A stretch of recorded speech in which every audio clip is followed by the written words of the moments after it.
Siz də pensiyaların artmasını istəyirsinizsə kanala abunə olub videonu bəyənməyi unutmayın.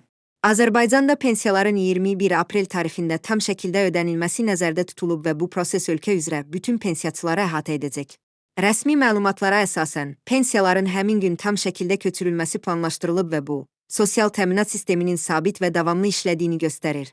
Report Agentliyinin yaydığı xəbərə görə, bu məlumat Əmək və Əhalinin Sosial Müdafiəsi Nazirliyinin tabeliyində fəaliyyət göstərən Dövlət Sosial Müdafiə Fonduna istinadən təqdim olunub.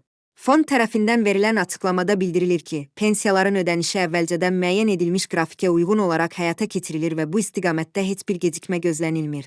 Bu da vətəndaşların sosial rifahının qorunması baxımından mühüm əhəmiyyət daşıyır. Məlumata görə, qeyd olunan tarixdə yalnız standart pensiya alan şəxslər deyil, eyni zamanda güzəştli şərtlərlə pensiya hüququ əldə etmiş vətəndaşlar da öz ödənişlərini alacaqlar. Bu kateqoriyaya daxil olan şəxslər üçün də bütün vəsaitlərin eyni gündə köçürülməsi nəzərdə tutulub ki, bu da sosial bərabərliyin təmin olunması baxımından vacib addım hesab olunur. Bundan əlavə, Dövlət Sosial Müdafiə Fondu tərəfindən vurğulanıb ki, ödənişlərin həyata keçirilməsi zamanı bütün texniki və təşkilati məsələlər əvvəlcədən tam şəkildə həll edilib. Bu səbəbdən pensiya alan şəxslər ödənişlərini rahat və problemsiz şəkildə əldə edə biləcəklər. Banklar və ödəniş sistemləri də bu prosesə hazır vəziyyətə gətirilib və vətəndaşların vəsaitlərini vaxtında alması üçün bütün lazımi tədbirlər görülüb.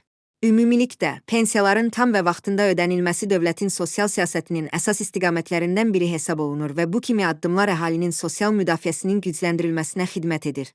Xüsusilə də güzəştli şərtlərlə pensiya alan şəxslərin də eyni gündə ödəniş alması, bu sayədə şəffaflığın və ədalətin qorunduğunu bir daha göstərir.